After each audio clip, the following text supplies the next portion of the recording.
Shalom, bien-aimés, et bonjour encore une fois. Merci vraiment pour vos soutiens. Vraiment, nous recevons trop de soutien par rapport aux enseignements que nous avons déjà libérés au travers cette chaîne YouTube. Vraiment, merci beaucoup, merci. Vraiment que le Seigneur vous rende encore plus, que le Seigneur vous bénisse encore. Et pour tous ceux qui nous soutiennent, je suis votre humble serviteur, le prophète Joël Lumuna. Je suis visionnaire d'une église, centre de réveil armé prophétique. Nous avons reçu le mandat de rebâtir l'autel de Golgotha, l'autel de Dieu, par un message de la foi centré sur l'œuvre de la croix, sur l'œuvre de la croix. Donc, je m'ai envoyé, je reçu une mission qui est prophétique, mais par fonction à l'église. Je suis pasteur. Mais mon ministère, je reçus un ministère prophétique. Le Seigneur nous aide par l'aide du Saint-Esprit à bien faire notre travail.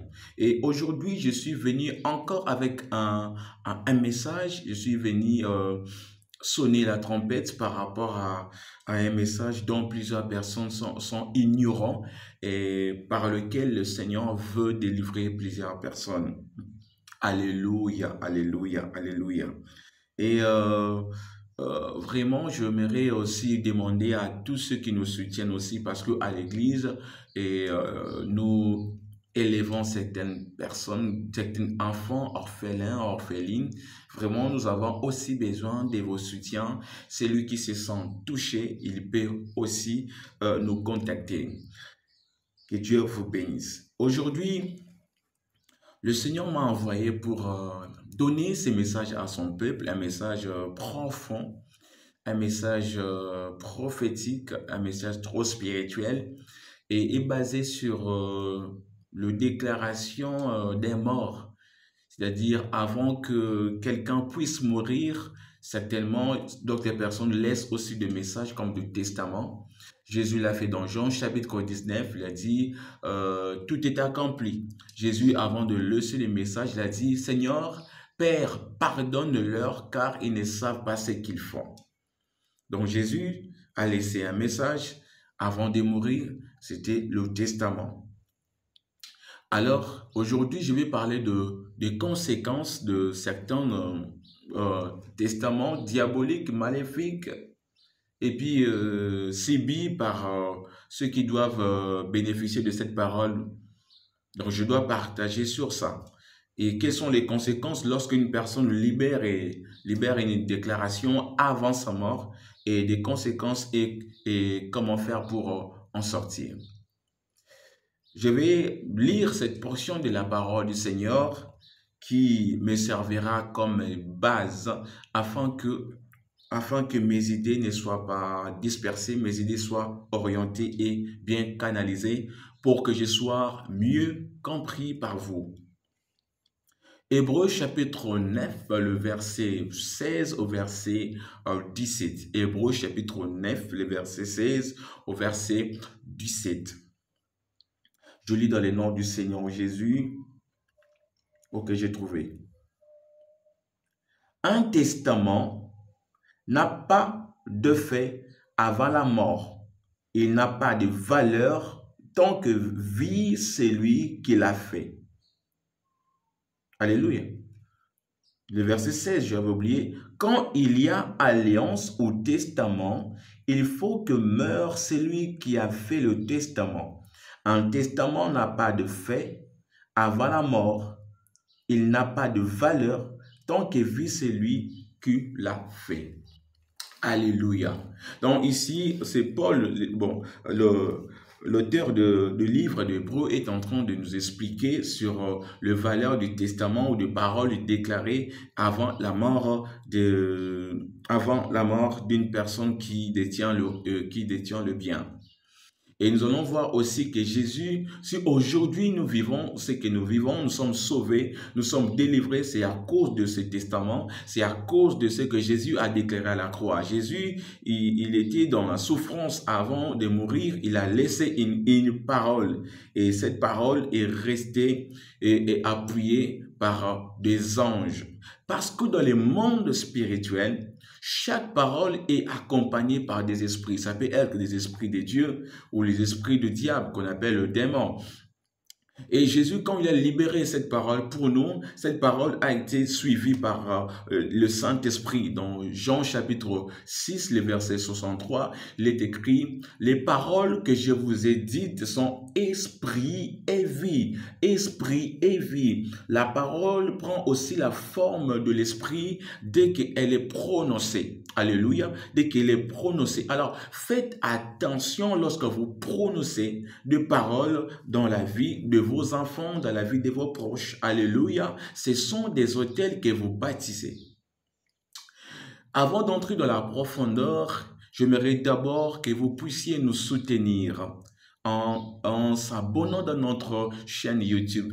Vraiment, le Seigneur va vous faire énormément de bien. J'ai besoin juste de votre abonnement. Ça peut nous aider encore à vous. Ça peut aussi nous pousser à rester en contact avec vous. Donc, j'aimerais d'abord que vous puissiez vous abonner. Est-ce que vous pouvez aussi partager la vidéo avec vos proches, sur vos comptes, dans vos statuts? Vraiment, ça va nous aider pour faire véhiculer ces messages. Merci, merci, merci. Alors, continue. Je vais parler d'abord des conséquences. Chaque parole prononcée est suivie par un esprit. Mais dans le monde spirituel, dans la réalité spirituelle, la parole laissée d'un mort est tellement efficace. La parole libérée par un mort est tellement efficace. Vous savez, par coutume, je ne sais pas comment que ça se fait, lorsque l'esprit veut se séparer avec le corps, c'est comme si ça se sent. Même celui qui veut quitter le monde, il sent, il comprend qu'il est dans sa fin. Et il y a un mystère caché là-bas. Vous allez voir même Jacob, avant de mourir, il avait déclaré que Jacob, rassemblant toutes ses forces, il s'est assis, il a dit, lorsqu'il a vu Joseph avec ses deux enfants, Manassé et Ephraïm, et Jacob, sentant qu'il était déjà près de mourir, Jacob posa ses mains dans le croisé et il a béni Manassé et après il a béni Ephraïm. Alors que Ephraïm était le deuxième, était le plus petit, mais spirituellement, Jacob a posé la main droite, qui est synonyme de l'autorité, du pouvoir. Jacob a posé sa main droite sur Ephraïm. Et Joseph a dit, Père, peut-être c'est parce que tu ne vois pas. Écoutez-moi, bien-aimé dans le Seigneur. Écoutez-moi, bien-aimé dans le Seigneur. La spiritualité n'a pas besoin des yeux physiques. Ce qui se passe en spirituel vient de yeux spirituels. Parce que l'esprit a aussi des yeux, l'esprit a aussi des oreilles pour écouter. Donc, quand quelqu'un voit dans l'esprit, il ne peut pas faire ce qui se passe. Il ne peut pas être influencé par ce qu'il voit dans le physique. Jacob, ses yeux ne voyaient plus, ne fonctionnaient plus, mais les yeux spirituels fonctionnaient. Donc, dans ses yeux spirituels, Jacob avait compris que le plus grand serait Ephraïm et non Manassé. Jacob voyait très bien dans l'esprit, bien que dans les yeux physiques, ça faiblissait déjà. Alléluia. Et même Jean, c'est lui qui écrit le livre de l'Apocalypse. Les théologiens disent que, les commentateurs disent qu'il était aveugle. Mais comment est-ce qu'il voyait le livre de l'Apocalypse? Parce que ce qui est important pour nous, d'abord, c'est avoir les yeux spirituels ouverts et comprendre la réalité spirituelle, parce que la spiritualité influence le physique. Alléluia. Alléluia. C'est ce qui se passe.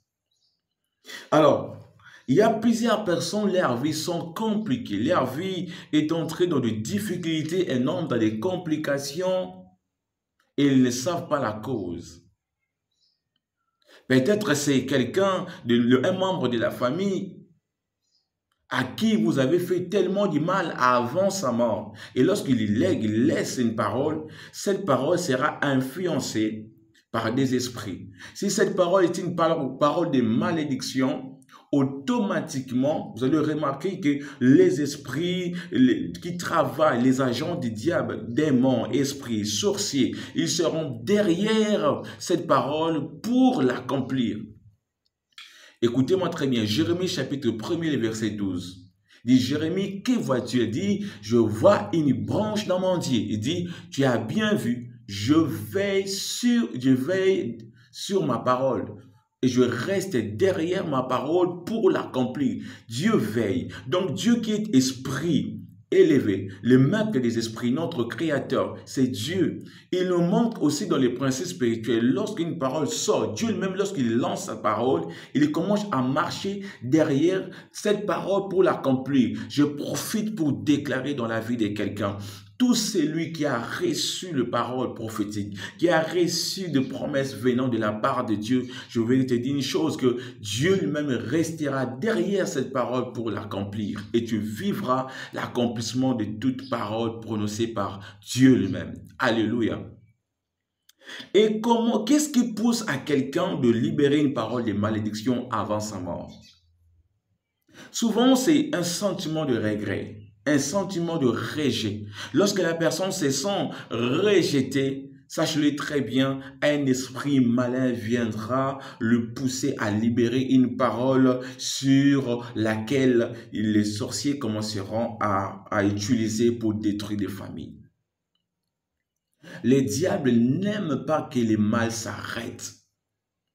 Une personne qui a été sacrifié par des sorciers, même avant sa mort, il peut être envoûté par le même démon, le même sorcier, pour qu'il puisse libérer une parole de malédiction pour la génération suivante. Souvent, ça se passe dans le milieu du deuil. Vous allez voir que lorsque nous sommes en train de pleurer quelqu'un qui est mort, il y aura des gens qui viendront toujours pour créer encore des problèmes, créer des disputes, afin que des paroles soient prononcées. Des paroles soient prononcées sur lesquelles ils vont se baser pour commencer à combattre encore d'autres personnes afin qu'ils puissent avoir encore les constats de mort. Vous allez voir certaines personnes qui sont des sorciers, ils diront, lui, il avait dit ça, alors que je suis sa tante. Et dans les deuils, il m'a manqué du respect, alors que je suis son oncle. Donc je déclare, lui, il ne vivra pas les bonheurs dans sa vie. Ils vont profiter pour avoir un sujet sur lequel ils peuvent encore entrer pour encore faire du mal. Je suis en train de prier que tout celui qui s'est élevé pour te faire du mal, qui a créé des problèmes, qui a créé des situations afin d'entrer dans ta vie pour te faire du mal, que le Seigneur le frappe, que le Seigneur le frappe dans le nom puissant du Seigneur Jésus. Alléluia. Et ce qui fait que quand quelqu'un est sacrifié, avant sa mort, soit il est tombé longtemps malade, il souffre, avant sa mort, il va constater qu'il est en train de laisser le monde. Son esprit commencera à demander de quitter le corps, de lâcher le corps. Automatiquement, il y aura un esprit qui viendra aussi pour l'envoûter, afin qu'il puisse libérer une mauvaise parole. Une mauvaise parole pour sa descendance. Et dans ces moments, si la personne se sentait rejetée, se sentait oubliée par ses enfants, exemple, si c'est une mère, avant de mourir, les enfants lui ont dit, c'est une sorcière, cette dame, elle est mauvaise, c'est papa, c'est un mauvais papa. Et dès que le monsieur va se sentir rejeté pendant qu'il souffre, il y a un esprit qui viendra pour le pousser à libérer une parole de malédiction. En disant ceci, toi, vraiment je suis rejeté aujourd'hui. Mes enfants m'ont rejeté. Ma famille m'a rejeté. Cet enfant Cédric, excusez-moi, je donne l'exemple. Toute sa vie, il ne vivra jamais le bonheur. Soit il y a quelqu'un qui a été escroqué, on lui a fait du mal, escroqué par ses amis, escroqué par les membres de sa famille, ou soit sa femme lui avait fait du mal. Cet homme, s'il lâche une parole avant sa mort en disant, elle m'a fait ça, elle, sa vie, elle ne restera jamais dans un mariage. J'ai vécu cela. J'ai vu plusieurs fois un papa qui voulait mourir. Il a laissé une parole. Puisque ses enfants lui avaient fait tellement du mal. Il a dit, mes enfants n'iront pas de loin. Cet enfant, mon premier-né, ou soit mon cadet, lui, il m'a fait ça. Il m'a abandonné. Il m'a insulté. Lui, il ne verra jamais du bonheur dans sa vie. Et puis après, il meurt. Bien aimé dans le Seigneur, nous vivons la bénédiction, la paix par rapport à ce que Jésus a lâché à la croix. Jésus, malgré qu'il était dans des douleurs, Jésus il a dit, Seigneur, pardonne-leur. Parce que la parole prononcée dans les moments des douleurs, cette parole aussi a une très grande efficacité. Et aujourd'hui, j'aimerais dire à quelqu'un que le seul moyen pour vivre la paix, il faut quitter cette déclaration-là, aller se réfugier dans la déclaration libérée par, par Jésus à la croix, lui qui a laissé un testament pour nous. Et comment vivre le testament de Jésus, comment vivre la déclaration de Jésus, c'est d'abord de l'accepter, d'accepter sa mort, d'accepter qu'il est Seigneur, Sauveur pour toi. Et tu seras libéré. Alléluia. Il y a cela. Je vais maintenant entrer dans le détail et expliquer comment est-ce que la vie d'une personne peut être influencée par une déclaration de mort. Si tu te sens aussi impliqué par rapport à cette souffrance, bien-aimé dans le Seigneur, il y a des gens qui ont participé seulement dans la mort d'une personne, pas directement, mais indirectement, et leurs vies sont tellement détruites, déstabilisées. Je donne l'exemple, un papa qui avait une parcelle, et je dirais qu'il avait une parcelle, et ce monsieur, j'ai suivi cette histoire, ce monsieur vivait dans sa maison tranquille avec ses enfants. Et il avait construit à côté une maison dans sa parcelle. Il a mis des locataires, des personnes qui louaient et qui le payaient de l'argent. Et donc, cette famille qui louait là-bas, il y avait une famille, un monsieur qui avait ses enfants avec sa femme, et puis ce monsieur avait une fillette près de 16 ans, 15 ans comme ça. Ce monsieur, il a conspiré avec sa propre fille, alors qu'il couchait avec sa propre fille et sa propre fille tomba enceinte. Ce monsieur, par honte, il a dit à sa fille d'aller attribuer la grossesse au bailleur, donc au responsable du parcelle.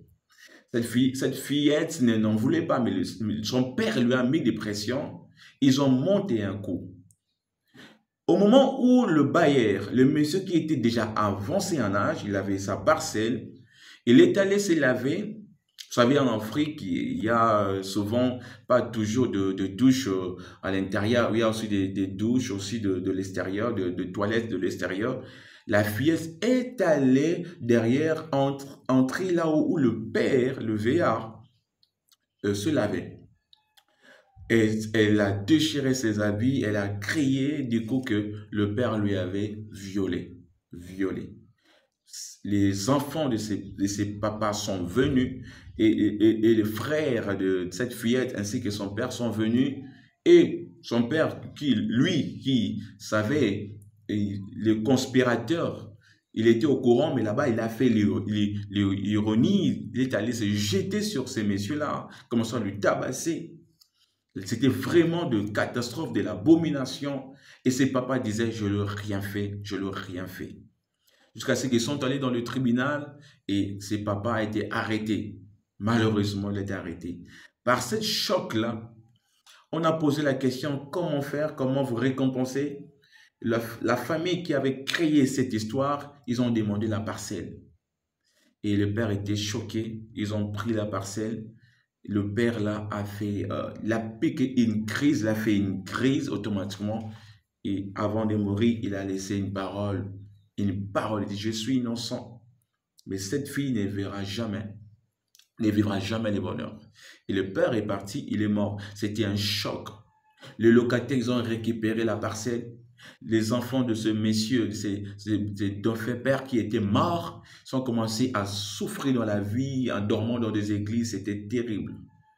Mais après, la parole libérée par ces pères commençait vraiment à influencer la vie de cet enfant. Cette fillette, Afanta, mais après, c'est comme si elle commençait à voir l'apparition de ce papa qui lui disait, dis la vérité ou tu mourras.